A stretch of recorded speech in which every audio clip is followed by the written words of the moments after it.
देखो, जैसा कि आप सब जानते हो, एनयूएस ने जो है आप लोग का अक्टूबर नवंबर 2024 सेशन का जो एडमिशन है वो शुरू कर दिया है। और मैंने आपको इन्फॉर्म भी किया था कि आप लोग एडमिशन के लिए अप्लाई कर सकते हो अगर आपको अक्टूबर नवंबर 2024 सेशन के एग्ज़ाम में बैठना है। तो फुल प्रोसेस वाली वीडियो भी मैंने आप लोग के लिए बना दिया है। उस वीडियो को देखकर आप लोग प्रॉपर एनयूएस में एडमिशन के लिए अप्लाई कर सकते हो, 10वीं क्लास में भी और 12वीं क्लास में भी। और उस वीडियो का लिंक आपको वीडियो के डिस्क्रिप्शन में मिलेगा। तो अगर आपको प्रॉपर एडमिशन लेना है, यानी कि 5 सब्जेक्ट का एडमिशन लेना है या मैक्सिमम 7 सब्जेक्ट का आपको एडमिशन लेना है, तो उस वीडियो को देखकर आप लोग आराम से एडमिशन ले सकते हो। आपको कोई दिक्कत नहीं आएगी। जो जो दिक्कत आती है सब पर मैंने उस वीडियो में बात किया हूँ। तो लिंक आपको उसका वीडियो के डिस्क्रिप्शन में दे रखा हूँ। अब देखो, इस वीडियो में हम देखेंगे कि अगर आपको एनयूएस में एक सब्जेक्ट में एडमिशन लेना है या 2 सब्जेक्ट में एडमिशन लेना है या मैक्सिमम आपको 4 सब्जेक्ट में एडमिशन लेना है, तो एडमिशन के लिए आप लोग कैसे अप्लाई कर सकते हो, फ़ीस कितना लगेगा, एग्ज़ाम कैसे होगा और क्या आपको ओरिजिनल मार्कशीट मिलेगी कि नहीं मिलेगी, और भी काफ़ी सारी दिक्कतें हैं जिसको हम यहाँ पर कवर करेंगे।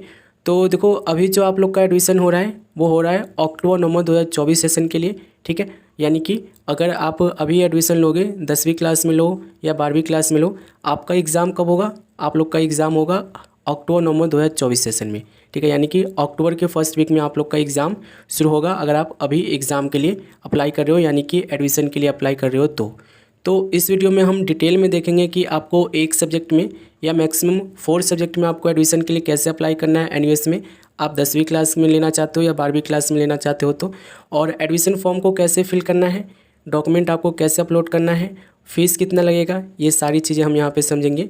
लास्ट डेट वगैरह मैं आपको यहाँ पे एक बार और रिमाइंड करवा दूँगा। तो चलिए एक एक करके समझ लेते हैं। तो एक सब्जेक्ट में एडमिशन लेने के लिए या 2 सब्जेक्ट में एडमिशन लेने के लिए या मैक्सिमम 4 सब्जेक्ट में एडमिशन लेने के लिए आपको देखो यहाँ पे कुछ कंडीशन होती है आपके साथ। जैसे कि देखो, जो स्टूडेंट्स मतलब पहले सीबीएसई से अपनी पढ़ाई कर चुके हैं और सिर्फ एक सब्जेक्ट का एडमिशन लेना चाहते हैं, जैसे कि उनको इम्प्रूवमेंट करना है, ठीक है, या फिर उनको कहीं मतलब दिखाना है, जैसे कि काफ़ी सारे ऐसे स्टूडेंट्स होते हैं जैसे कि नीट का एग्ज़ाम का प्रिपरेशन करते हैं या जी का एग्ज़ाम का प्रिपरेशन करते हैं, और वहाँ पे जो है ना कई बार क्या होता है कि फ़िज़िक्स केमिस्ट्री मैथ मांगा जाता है। तो कई सारे ऐसे स्टूडेंट्स होते हैं जो पहले फ़िज़िक्स केमिस्ट्री मैथ कभी पढ़े ही नहीं होते। तो अगर आपको देखो यहाँ पे एडिशनली एनयूएस से करना है तो आप एडमिशन के लिए कैसे अप्लाई कर सकते हो, ये हम इस वीडियो में देखने वाले हैं। इसके साथ साथ हम क्या देखेंगे, तो देखो, जितने भी ऐसे स्टूडेंट्स हैं जो एक सब्जेक्ट में एडमिशन लेना चाहते हैं या 2 सब्जेक्ट में एडमिशन लेना चाहते हैं, आप ध्यान रखो, आप लोग का जो एडमिशन होगा ना पार्ट एडमिशन के अंडर होगा। अब देखो, एनयूएस में पार्ट एडमिशन क्या है, इसके लिए मैंने काफ़ी बार वीडियो बनाया है, लेकिन यहाँ पर भी आप लोग समझते चलो। देखो, पार्ट एडमिशन क्या होता है, तो एनयूएस कहती है कोई भी ऐसा स्टूडेंट्स जो मतलब कि एक सब्जेक्ट का एडमिशन लेना चाहता है एनयूएस में या 2 सब्जेक्ट का एडमिशन लेना चाहता है या मैक्सिमम 4 सब्जेक्ट के लिए एडमिशन के लिए अप्लाई करना चाहता है एनयूएस में, उसका एडमिशन जो है 4 यहाँ पे जो एडमिशन है उसका पार्ट एडमिशन के अंडर होगा। यानी कि आप एक सब्जेक्ट में एडमिशन लो, 2 सब्जेक्ट में एडमिशन लो या फिर मैक्सिमम 4 सब्जेक्ट के लिए अप्लाई करो, आपका एडमिशन जो होगा, आप लोग का एडमिशन होगा पार्ट एडमिशन के अंडर, ठीक है। ये चीज़ होता है किन के लिए, जो मतलब ऑलरेडी कहीं से पढ़ाई कर चुके हैं, अपना 10th की या 10वीं क्लास की या 12वीं क्लास की अपनी पढ़ाई कर चुके हैं, दोबारा से उनको इम्प्रूवमेंट देना है या फिर दोबारा से उनको मतलब कि किसी एलिजिबिलिटी क्राइटेरिया को पूरा करना है, इसलिए उनको एक सब्जेक्ट का एडमिशन लेना है या 2 सब्जेक्ट का एग्ज़ाम देना है, तो वो यहाँ पे अप्लाई कर सकते हैं पार्ट एडमिशन के अंडर, ठीक है। पार्ट एडमिशन की कुछ खासियत यहाँ पे बता दूँ तो देखो, पार्ट एडमिशन में क्या होता है, मैक्सिमम 4 सब्जेक्ट के लिए आप लोग अप्लाई कर सकते हो, ठीक है। और आपको देखो, पार्ट एडमिशन के साथ साथ आपको ये भी ध्यान रखना है कि ओरिजिनल मार्कशीट एनयूएस आपको खुद से प्रिंट करके नहीं देती है, ठीक है, क्योंकि एनयूएस का जो रूल है वो यही है कि कम से कम आपको 5 सब्जेक्ट लेने पड़ेंगे और पार्ट एडमिशन वाले स्टूडेंट्स 5 सब्जेक्ट चूज़ कर ही नहीं सकते हैं, ठीक है। काफ़ी सारे ऐसे स्टूडेंट्स हैं वो क्या करते हैं कि मतलब बोलते हैं कि क्या 2 मार्कशीट जो हो जाएगा हमारा, क्या वो वैलिड होगा कि नहीं होगा। जैसे कि कल हमारी एक बहस चल रही थी एक स्टूडेंट्स के साथ, उन्होंने मुझसे बोला कि देखो, हम जी की प्रिपरेशन कर रहे हैं और वहाँ पे ऐसा बोला है कि 5 सब्जेक्ट मिनिमम होना चाहिए। तो देखो, ऐसा है कि देखो, कोई भी कहीं भी आपको मतलब एग्ज़ाम की तैयारी है कर रहे हो और आपको वहाँ पर मार्कशीट आपको डबल दिखाना है, तो ऐसे इसमें कोई दिक्कत नहीं है, आप डबल मार्कशीट को दिखा सकते हो, कोई भी आपको मना नहीं करेगा, ठीक है। लेकिन आप ये सोच रहे हो कि नहीं हम तो 5 सब्जेक्ट का एडमिशन लेंगे, तो उसके इसमें ध्यान रखना कि अगर आप ऑलरेडी कहीं से पास हो 10वीं क्लास या 12वीं क्लास और अगेन यहाँ से आप अप्लाई कर रहे हो fresh admission, as a fresh admission का मतलब 5 सब्जेक्ट का एडमिशन ले रहे हो, तो आपका एडमिशन कन्फर्म ही नहीं होगा, क्योंकि एनयूएस को पता चल जाएगा कि आपने ऑलरेडी कहीं से 10वीं क्लास के लिए अप्लाई कर रखे हो, पास हो चुके हो। ठीक है, ये सब चीज़ें एनयूएस को ऑटोमेटिक पता चल जाएगा, आपका एडमिशन लटक जाएगा, आपका एडमिशन कभी नहीं होगा। मैंने इतनी सारा ज्ञान दे दिया यहाँ पे। अब चलो यहाँ पर हम फॉर्म फिल करते हैं कि एक सब्जेक्ट के लिए आपको एडमिशन कैसे लेना है, 2 सब्जेक्ट के लिए एडमिशन कैसे लेना है, या मैक्सिमम 4 सब्जेक्ट के लिए आप एडमिशन के लिए कैसे अप्लाई कर सकते हो। तो इसका लिंक देखोगे तो वीडियो के डिस्क्रिप्शन में आपको दे रखा हूँ, उस पर क्लिक करके इस वेबसाइट पर आओगे। अब देखो यहाँ पर जो आपको ऑप्शन मिल रहा है ना, you are registering for stream 1 block 2 2023। देखो काफ़ी सारे ऐसे स्टूडेंट्स हैं कमेंट करेंगे कि 2023 की लिखा रहा है, तो देखो एडमिशन आप 2023 में ले रहे हो, लेकिन एग्ज़ाम आप लोग का अक्टूबर 2024 में होना है। तो 2023 का मतलब यही है कि आप एडमिशन 2023 में ले रहे हो, तो यहाँ पर आपको 2023 ही लिखा हुआ मिलेगा। अब आपको फॉर्म कैसे फिल करना है, तो सबसे पहला पड़ाव है आप लोग का, यहाँ पर आपको सबसे पहले अपना स्टेट सेलेक्ट करना है जहाँ से आपको एग्ज़ाम देना है। मेरी बातों को ध्यान से सुनना, जहाँ से आपको एग्ज़ाम देना है वो स्टेट सेलेक्ट करोगे। उसके बाद आइडेंटिटी टाइप में आपको ऑप्शन मिलेगा आधार एनरोलमेंट का, पासवर्ड का और राशन कार्ड का। जनरली हम आधार सेलेक्ट करते हैं, आधार नंबर डालेंगे और आधार नंबर डालने के बाद यहाँ पर आपको कोर्स अप्लाइंग फॉर में आपको सिलेक्ट करना है कि आप 10वीं क्लास के लिए अप्लाई कर रहे हो, यानी कि सीनियर के लिए का यहाँ पर आप 10वीं क्लास के लिए अप्लाई कर रहे हो तो आपको सेकेंडरी, और अगर आपको 12वीं क्लास के लिए अप्लाई करना है तो सीनियर सेकेंडरी। ठीक है, तो सेकेंडरी सीनियर सेकेंडरी यहाँ से आप लोग देखोगे। अगर आपको 10वीं है तो यहाँ पे सेकेंडरी, 12वीं है तो सीनियर सेकेंडरी। सपोज करते हैं कि हम यहाँ पर 10वीं क्लास के लिए अप्लाई कर रहे हैं। ठीक है, यहाँ पर ये डिटेल डालने के बाद सबमिट पे क्लिक करेंगे। सबमिट पे क्लिक करने के बाद ना देखो आपके सामने जो है ये बेसिक डिटेल वाली ऑप्शन खुल जाएगी। इसमें आपको अपना नाम डालना है, फादर नेम डालना है, मदर नेम डालना है। अभी मैं आपको दिखा देता हूँ कि आपको कैसे करना है। क्लिक करने के बाद देखोगे कि आपके सामने जो है सबसे पहला ऑप्शन आपका खुलेगा बेसिक डिटेल वाला, और इसमें आपको अपनी बेसिक डिटेल लेनी है, जैसे कि आपको अपना नाम देना है, आपका फादर नेम क्या है वो देना है, मदर नेम क्या है वो देना है, आपको डेट ऑफ बर्थ आपको बताना है, जेंडर सेलेक्ट करना है, और यहाँ पर आप देखोगे तो आधार नंबर आपको ऑप्शन मिलेगा, मोबाइल नंबर, ईमेल आईडी आपको डालना है, और कोर्स सिलेक्ट करना है कि किस कोर्स के लिए आप अप्लाई कर रहे हो।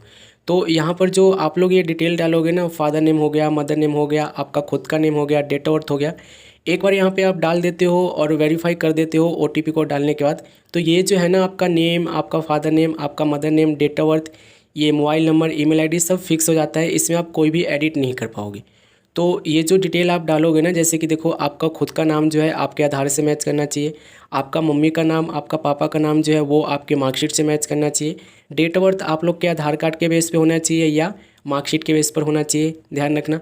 ठीक है, तो ये सब चीज़ें जो डालोगे ना आप सोच के डालना कि एक ही बार डालना है, क्योंकि एक बार ये फिक्स हो जाएगा तो उसके बाद इसमें आपको कोई भी एडिट करने का ऑप्शन नहीं मिलेगा। इसी के अंदर आपको दूसरा ऑप्शन मिलेगा एड्रेस का। देखो एड्रेस आपको कैसे फिल करना है, तो एड्रेस फिल करने के लिए ना आप देखोगे कि आपको कुछ ऐसा इंटरफेस मिलेगा। इसमें आपको सबसे पहले पूछ रहा है हाउस, प्लॉट नंबर और डोर। ठीक है, उसके बाद आपको पूछ रहा है स्ट्रीट, लोकेलिटी, एरिया नेम। उसके बाद आपको पूछ रहा है विलेज, वार्ड नंबर, लैंडमार्क। उसके बाद आपका स्टेट पूछ रहा है, डिस्ट्रिक्ट पूछ रहा है और पिन कोड पूछ रहा है। अब देखो जिनका मतलब हाउस नंबर नहीं है या प्लॉट नंबर नहीं है या डोर नंबर नहीं है, वो क्या करेंगे कि यहाँ पर जो है ना अपना ये जो भी आपके आधार कार्ड पे आपके पापा का नाम होता है वो आप डाल दोगे। ठीक है, एक चीज़ यहाँ पे ध्यान रखना, देखो एड्रेस प्रूफ में आप क्या क्या दे सकते हो और एड्रेस प्रूफ में आपको क्या देना चाहिए, कौन सा वाला एड्रेस प्रूफ देना चाहिए। देखो जहाँ से भी आप एग्ज़ाम देने वाले हो, जैसे कि सपोज करो कि मैं दिल्ली से एग्ज़ाम देने वाला हूँ, तो मुझे एड्रेस प्रूफ भी यहाँ पर दिल्ली का ही देना होगा। क्यों देना होगा? क्योंकि मुझे दिल्ली में ही एग्ज़ाम देना है, दिल्ली में ही स्टडी सेंटर लेना है, दिल्ली में ही एग्ज़ाम सेंटर लेना है, तो मुझे दिल्ली का ही यहाँ पे एड्रेस देना होगा, तब जाकर मुझे स्टडी सेंटर दिल्ली का मिलेगा और दिल्ली का मुझे एग्ज़ाम सेंटर मिलेगा और दिल्ली में मैं एग्ज़ाम दे पाऊँगा। तो एड्रेस प्रूफ में आपको क्या क्या देना हो सकता है, तो देखो एड्रेस प्रूफ में आपके डॉक्यूमेंट जो होते हैं वो होते हैं आप लोग के आधार कार्ड, अगर दिल्ली का एड्रेस है यानी कि सही एड्रेस है आधार कार्ड पे तो आधार कार्ड दे सकते हो। ठीक है, दूसरा आप लोग चाहो तो बैंक का पासबुक भी दे सकते हो अगर एड्रेस सही है उस पर। तो तीसरा आप लोग के साथ सबसे अच्छा ऑप्शन है कि अगर आपके पास ना आधार है ना बैंक है, ठीक है, तो उस केस में आप चाहो तो रेंट एग्रीमेंट बना सकते हो। ठीक है, एग्रीमेंट बनवा लो, कोर्ट से 100 रुपये लगेंगे, हैंड टू हैंड बना देंगे और उससे भी आप लोग यहाँ पे एडमिशन ले सकते हो। तो मेरा कहने का मतलब ये है कि आप यहाँ पे जो एड्रेस डालोगे ना, वो आप जहाँ से भी एग्ज़ाम दे रहे हो वो एड्रेस आपका यहाँ पे होना चाहिए, प्लस आपको इसका प्रूफ भी आपको अपलोड करना होगा जब डॉक्यूमेंट अपलोड करेंगे तब।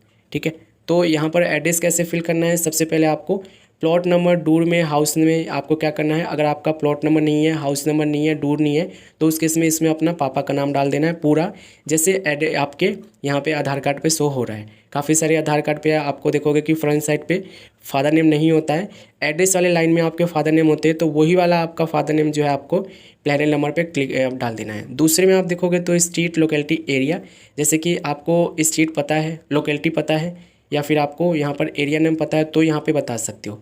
ठीक है, सबको पता होता है कि ये कौन सा एरिया है। ठीक है, या स्ट्रीट, गली नंबर कौन सा है ये आप बता सकते हो, या फिर आपको लोकेलिटी पता है तो वो आप बता सकते हो। ठीक है, अगर आपको कुछ पता नहीं चल रहा है कि मेरी लोकेलिटी क्या है, स्ट्रीट क्या है, या फिर मेरा एरिया कौन सा है, तो इससे आप स्किप भी छोड़ सकते हो। मेन जो है आपको यहाँ पे लिखना है विलेज, वार्ड नंबर और लैंडमार्क में। देखो इसमें आपको लिखना ही होता है, और इसमें आप सिर्फ डिस्ट्रिक्ट, स्टेट को छोड़ के बाकी पूरा एड्रेस यहाँ पर आप चेप सकते हो, जैसा आपका आधार पे दिख रहा है, या जो भी आधार में जो भी मतलब एड्रेस प्रूफ में देने वाले हो वो उस पर जो आपका एड्रेस हो रहा है वो आपको यहाँ पे पूरा चेप देना है विलेज, वार्ड नंबर और लैंडमार्क में। ठीक है, सिर्फ अपना पापा का नाम छोड़ोगे, डिस्ट्रिक्ट छोड़ोगे और स्टेट छोड़ोगे, बाकी पूरा एड्रेस जो है इसमें आपका आ जाएगा। ठीक है, उसके बाद आपको अपना स्टेट सेलेक्ट करना है, डिस्ट्रिक्ट सेलेक्ट करना है, पिन कोड डालना है।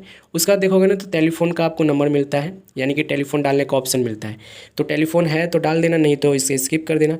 नियरेस्ट पोस्ट ऑफिस का आपको ऑप्शन मिलेगा और चूज़ करने का ऑप्शन मिलेगा, इससे बचना, इसमें कुछ भी आपको करना नहीं है, ऐसे स्किप रहने देना। अब देखो यहाँ पे एड्रेस आप डाल दोगे तो यहाँ पर आपको correspondence address as a same permanent आपको इस ये कॉलम मिलेगा, इस पर आप क्लिक करो देखोगे तो ये एड्रेस जो आपका यहाँ पे कॉपी हो जाएगा। ठीक है, और आप ध्यान रखना है कि जो भी आपका कोरेस्पोंडेंस एड्रेस होगा उसी पर आप लोग की बुक्स आएगी, उसी पर आप लोग की original marksheet, migration certificate, provisional certificate, ये सब आपके कोरेस्पोंडेंस एड्रेस पर ही डिपेंड करते हैं। ठीक है, तो कोरेस्पोंडेंस डालोगे तो बिल्कुल अच्छे से डालना, उसी पर आप लोग के सर्टिफिकेट और आप लोग की बुक्स आएगी। ठीक है, उसके बाद आपको ऑप्शन मिलेगा अदर इन्फॉर्मेशन का। अदर इन्फॉर्मेशन में आपको सबसे पहले अपना सोशल कैटेगरी बताना है कि आप SC हो, जनरल हो, OBC हो या ST हो। देखो अगर आपके पास सर्टिफिकेट नहीं है तो आप यहाँ पे जनरल सेलेक्ट करोगे। ठीक है, नॉर्मली हम जनरल सेलेक्ट कर रखें। उसके बाद यहाँ पे एक्स सर्विसमैन में आपको नो रखना है, और फिर में नॉट एप्लीकेबल लिखना है, यानी कि नॉट एप्लीकेबल सेलेक्ट करना है। उसके बाद देखोगे तो योर प्रीवियस क्वालिफिकेशन, यहाँ पे बता दूँ, अगर आपको 10वीं क्लास में एडमिशन लेना है तो मिनिमम आपकी 8 क्लास पास होना जरूरी है। अगर आपके पास मार्कशीट नहीं है, 10वीं क्लास में एडमिशन लेना चाहते हो, तो एक दूसरा ऑप्शन होता है एनयूएस में जो कि सेल्फ सर्टिफिकेट से लेते हैं, तो उस केस में आपको सेल्फ सर्टिफिकेट सेलेक्ट करना होगा। जैसे कि 8वीं क्लास हमारा यहाँ पे हो रखा है और हमने यहाँ पे सेलेक्ट कर लिया है। यहाँ पर आप देखोगे तो टाइप ऑफ डिसेबिलिटी में अगर आपके में कोई डिसेबिलिटी है, जैसे कि ब्लाइंडनेस है या फिर आपका कोई और भी मतलब ऐसा है जो मतलब डिसेबिलिटी में आता है, वो आपको यहाँ से सेलेक्ट कर लेना है, नहीं है तो नॉट एप्लीकेबल। ठीक है, उसके बाद आप देखोगे तो मीडियम ऑफ स्टडी, किस मीडियम में आपको पढ़ाई करनी है, जो भी सब्जेक्ट के लिए एडमिशन ले रहे हो, तो यहाँ पर आप मीडियम सेलेक्ट करना है। एक चीज़ ध्यान रखना है, जैसे कि आप हिंदी लोगे, इंग्लिश लोगे, तो आपके पास एक ऑप्शन है कि चाहो तो आप एग्ज़ाम हिंदी में दे सकते हो, चाहो तो एग्ज़ाम आप इंग्लिश में दे सकते हो। लेकिन अगर आप कोई ऐसा लैंग्वेज ले रहे हो जो रीजनल लैंग्वेज है, जैसे कि तमिल हो गया, उड़िया हो गया, गुजराती हो गया, मलयालम हो गया, उर्दू हो गया, ऐसे अगर आप कोई मतलब लैंग्वेज यहाँ से सेलेक्ट करते हो तो उस केस में आपको उसी लैंग्वेज में पढ़ाई करनी होगी, उसी लैंग्वेज में आपको अपना एग्ज़ाम भी देना होगा। ठीक है, गार्जियन इंस्टीट्यूशन नेम में आपको ऐसे खाली रहने देना है। योर प्रीवियस क्वालिफिकेशन स्टेटस बताना है जो भी आपका है। ठीक है, जैसे कि हम पास 8वीं क्लास में, वो हमने सेलेक्ट कर लिया है। अब देखो यहाँ पर आपको एक ऑप्शन मिलेगा पार्ट एडमिशन और डुअल एनरोलमेंट का। देखो यही चीज़ है जो आपको समझनी है। अब देखो आप एक सब्जेक्ट के लिए एडमिशन ले हो या 4 सब्जेक्ट के लिए एडमिशन लो, आपको पार्ट एडमिशन में यह सिलेक्ट करना है। ठीक है, अगर आप किसी बोर्ड से पहले ही पढ़ाई कर चुके हो, ठीक है, किसी भी बोर्ड से, स्टेट बोर्ड से, CBSE से, 10वीं क्लास की, 12वीं क्लास की, अगर आप ऑलरेडी पढ़ाई कर चुके हो तो आपको पार्ट एडमिशन में यस सिलेक्ट करना है। ठीक है, याद रखना, अगर आप देखो यस सिलेक्ट नहीं करोगे तो उस केस में होगा क्या, आपका एडमिशन कंफर्म नहीं होगा। ठीक है, ध्यान रखना, यस हमने सेलेक्ट कर लिया। ठीक है, और यहाँ पर एक पॉपअप आ गया है कि 4 सब्जेक्ट से ज़्यादा जो है यहाँ पर आप अप्लाई नहीं कर सकते हो अगर आप पार्ट एडमिशन सेलेक्ट करते हो तो अगर आप यहाँ पे चाहोगे ना कि एनयूएस को गुमराह किया जाए, नो सेलेक्ट करके 5 सब्जेक्ट में एडमिशन लिया जाए, आपका एडमिशन होगा ही नहीं, आपका पैसा एक तरीके से बर्बाद जाएगा, एडमिशन कैंसिल होगा, फिर दोबारा से आपको पार्ट एडमिशन के लिए अप्लाई करना पड़ेगा। तो ये सारी चीज़ें डाल दिया है। उसके बाद हम यहाँ पे ये आप देखोगे कि डिक्लेरेशन वाले चेकबॉक्स पे क्लिक करके हम नेक्स्ट पर क्लिक करेंगे। नेक्स्ट पर क्लिक करेंगे के बाद देखोगे तो आपके सामने ऑप्शनल डिटेल का ऑप्शन आएगा और इसमें आपको अपनी ऑप्शनल डिटेल बतानी है। जैसे कि आपको क्या बताना है, डिसएडवांटेजेस ग्रुप से अगर आप बिलोंग करते हो, जैसे कि इसमें आपको काफ़ी सारे ऑप्शन मिल जाएंगे, वर्किंग चिल्ड्रेन हो या रूरल वुमेन हो, स्लम से हो, स्ट्रीट चिल्ड्रेन हो या UN वुमेन हो, इसमें से अगर आप कोई हो, देखो ध्यान रखना इनका सर्टिफिकेट देना होता है तो आप सिलेक्ट कर लोगे। नेशनलिटी में आपको इंडिया से एग्ज़ाम देना है, इंडिया सेलेक्ट करोगे। फादर क्वालिफिकेशन में आपको बताना है कि आपके पापा कितने पढ़े लिखे हैं। उसके बाद पैलेस ऑफ रेजिडेंस में आपको बताना है कि आपका एरिया कैसा है, किस एरिया में रहते हो, जैसे कि मेट्रोपॉलिटन सिटी यानी कि जहाँ पर मेट्रो चलता है वो। अदर सिटीज़ में आपको सेलेक्ट करना है, अगर आपके शहर है एरिया, शहरी टाइप एरिया है और मेट्रो नहीं चलता है तो अदर सिटीज़। रूरल में आपको सिलेक्ट कर सकते हो अगर आप गांव से बिलोंग करते हो तो। सेमी रूरल यानी कि आधा गांव आधा शहर जो होता है उसके लिए। तो हम मेट्रोपॉलिटन सिटी से बिलोंग करते हैं, इसे सिलेक्ट कर लिए हैं। उसके बाद एम्प्लॉयमेंट में आपको सेल्फ एम्प्लॉयड सेलेक्ट करना है, ठीक है। और भी ऑप्शन मिल जाएंगे, अनएम्प्लॉयड हो गया और प्रोफेशन हो गया। तो यहाँ पर जो भी हो आप सिलेक्ट कर लेना। यहाँ पर आप देखोगे तो एनुअल फैमिली इनकम बताना है। देखो सबसे कम वाला सिलेक्ट करने पे हो सकता है कि आपको इनकम सर्टिफिकेट मांगे ये और आपको अपलोड भी करना पड़े, तो बेहतर ऑप्शन है कि दूसरा वाला जो है अप टू 1 लाख आपको सिलेक्ट कर लेना है। इधर हम थोड़ा सा आएंगे और समझेंगे। तो इधर मांग रहा है हमसे मदर टंग की, यानी कि आपकी मम्मी की रीजनल लैंग्वेज क्या है। जैसे कि यहाँ पर आपको काफ़ी सारे ऑप्शन मिलेंगे, तो इनमें से आप सिलेक्ट कर लोगे, ठीक है। उसका देखोगे तो आपको अपनी रिलीजन सेलेक्ट करना है कि आप हिंदू हो, मुस्लिम हो, सिख हो, ईसाई हो, क्या हो वो आपको सिलेक्ट करना है। उसके बाद यहाँ पर आपको मदर क्वालिफिकेशन बताना है। योर एरिया जोग्राफिकल एरिया में आपको बताना है कि आपका एरिया कैसा है। देखो अगर नहीं पता है तो एनी अदर पे आप क्लिक करके आगे बढ़ सकते हो। एक्स्ट्रा में आपको ऑप्शन मिलेगा फॉर परफॉर्मिंग आर्ट्स का, स्पोर्ट्स का, फाइन आर्ट का। हो तो सिलेक्ट कर लेना, नहीं हो तो आपको यहाँ पे any other cultural activity select कर लेना है। यहाँ पर आपको एक ऑप्शन मिलेगा इकोनॉमिकली बैकवर्ड क्लास, अगर आप हो तो आपको इकोनॉमिकली बैकवर्ड क्लास का ऑप्शन मिलेगा, नहीं हो तो आपको नॉट एप्लीकेबल सेलेक्ट कर लेना। याद रखना ये जो आपको सिलेक्ट करने का ऑप्शन मिल रहा है ना, इसका सर्टिफिकेट भी एनयूएस से मांगेगी जब आप डॉक्यूमेंट अपलोड करने जाओगे तो। उसके बाद हम नेक्स्ट पर क्लिक करेंगे।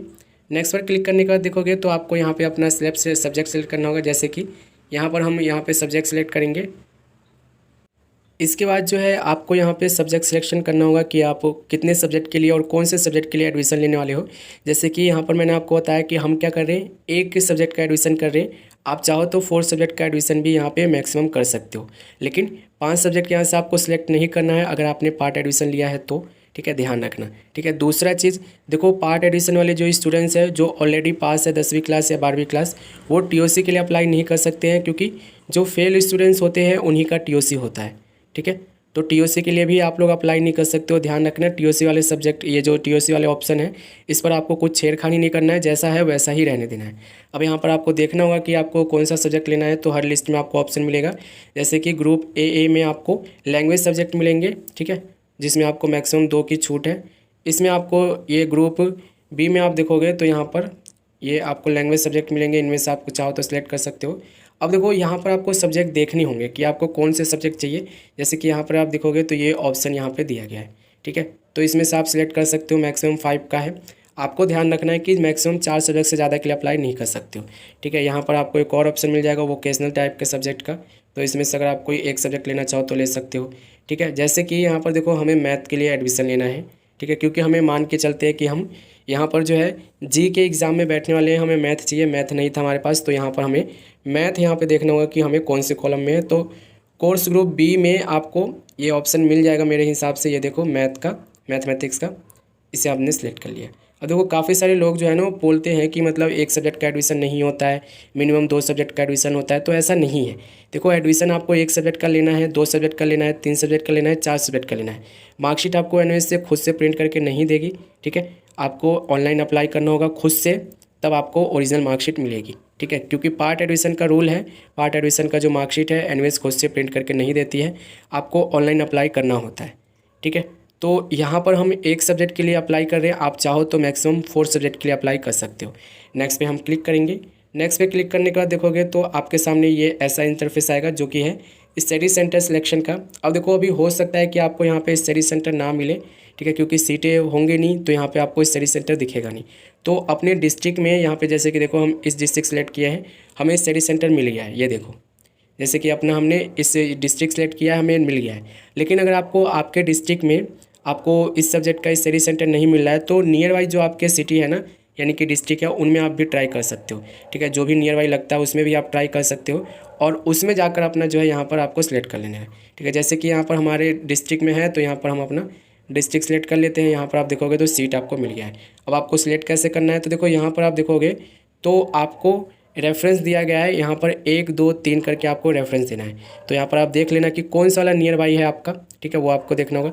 जैसे कि रेफरेंस 1 मेरे नियर बाई का है, रेफरेंस 2 मेरे नियर बाई का है, ये देखोगे रेफरेंस 2 सेलेक्ट करोगे, और रेफरेंस 3 मेरे नियर बाई का है। तो 3 मिनिमम जो है आप लोग को रेफरेंस देना है। अब यहाँ पर आपको देखो जिसमें सीटें खाली होगी, जिसमें आपके लिए यहाँ पर आप एलिजिबल होंगे, वो सीट आपको अलॉट हो जाएगी, यानी कि वो स्टडी सेंटर आपको मिल जाएगा। तो यहाँ पर हमने सेलेक्ट कर लिया, उसका देखोगे तो आपको नेक्स्ट पर क्लिक करना है। मिनिमम और मैक्सिमम 3 करना है। अब देखो यहाँ पर आप लोग की बारी आ जाती है, यहाँ पर आप देखोगे तो आपकी बारी आ जाती है यहाँ पे डॉक्यूमेंट अपलोड की। तो डॉक्यूमेंट अपलोड करते समय काफ़ी सारे स्टूडेंट जो है फेस करते हैं प्रॉब्लम, लेकिन अब नहीं करोगे। एक ऐप का नाम है, ऐप को मैं आपको डाउनलोड करा देता हूँ। ऐप का नाम है रिड्यूस फोटो साइज, ठीक है। प्ले स्टोर पर आपको आसानी से मिल जाएगा, ये ऐप है, इसे डाउनलोड कर लेना प्ले स्टोर से। और उस ऐप का यूज कैसे करना है मैं आपको बताता हूँ। तो सबसे पहले यहाँ पर आप जान लो कि डॉक्यूमेंट आपको क्या क्या लगेगा। सबसे पहले आपका कलरफुल पासवर्ड साइज फ़ोटो होना चाहिए, लेटेस्ट, ज़्यादा पुराना नहीं होना चाहिए, ठीक है। और याद रखना उस पर नाम वगैरह नहीं लिखा होना चाहिए, जो मतलब ब्लैक एंड वाइट होता है ना, उस पर नाम लिखा होता है, तो नाम वाला नहीं चलेगा। दूसरा आप लोग का सिग्नेचर, तीसरा आइडेंटिटी डॉक्यूमेंट यानी कि आधार कार्ड, ठीक है। और चौथा आप लोग का बर्थ सर्टिफिकेट में आप आधार कार्ड डाल सकते हो, मार्कशीट भी डाल सकते हो। और फेल मार्कशीट को आपको ऐसे ही रहने देना है। प्रीवियस क्वालिफिकेशन सर्टिफिकेट में आपको मार्कशीट अपलोड करना है, या सेल्फ सर्टिफिकेट से ले रहे हो तो वो अपलोड करना है। एड्रेस प्रूफ में आपको जो एड्रेस प्रूफ देने वाले हो, ठीक है, वो एड्रेस प्रूफ का यहाँ पे डॉक्यूमेंट अपलोड करोगे। कास्ट सर्टिफिकेट अगर आपने सेलेक्ट किया है कोई कास्ट, तो कास्ट सर्टिफिकेट देना होगा। डिसेबिलिटी सर्टिफिकेट आपको भी देना पड़ सकता है अगर आपने सेलेक्ट किया फॉर्म के टाइम। और एक्स सर्विसमैन सर्टिफिकेट अगर आपका सेलेक्ट किया हो एडमिशन के टाइम, तो वो आपको देना पड़ सकता है।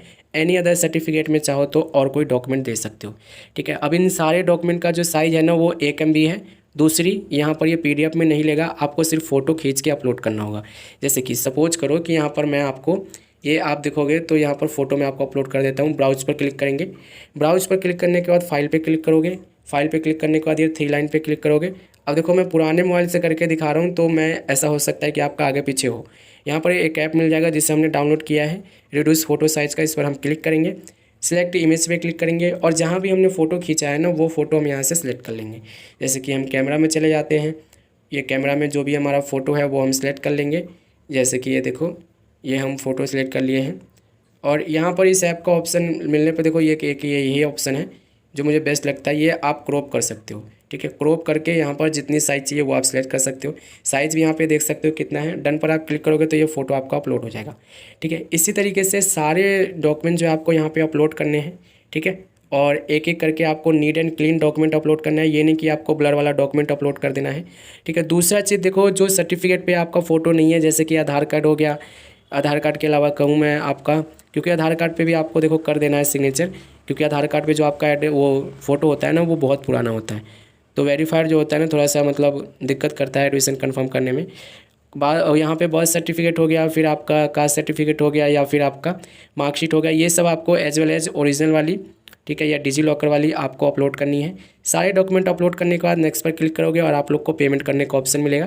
देखो एक सब्जेक्ट की जो यहाँ पे एडमिशन फ़ीस है ना, वो है आप लोग की 500 रुपये, ठीक है। ऑलमोस्ट आपको 500 रुपये एडमिशन फ़ीस पे करनी होगी। इसका एग्ज़ाम फ़ीस अलग से जाएगा। एग्ज़ाम फ़ीस के साथ साथ आप लोग को यहाँ पर TMA का फ़ीस भी जाएगा, और प्रैक्टिकल एग्ज़ाम की फ़ीस जाएगी, जो कि आप लोग की 450 के आसपास होती है, ठीक है। थ्योरी एग्ज़ाम की फ़ीस करके, प्रैक्टिकल एग्ज़ाम की फ़ीस करके, और TMA का फ़ीस करके, तीनों का फ़ीस जो है एक साथ जाता है, और वो आप लोग का पर सब्जेक्ट 500 के आसपास होता है, ठीक है। तो ये सारी चीज़ें आपको मैंने यहाँ पे बता दिया। एडमिशन ले लो। पेमेंट करोगे तो ध्यान रखना आपको रिफ्रेश नहीं करना है, बैक नहीं जाना है। बाकी कोई प्रॉब्लम आएगा तो आप मुझे कमेंट कर सकते हो, हम बैठे हैं आप लोग के सॉल्यूशन प्रोवाइड करने के लिए।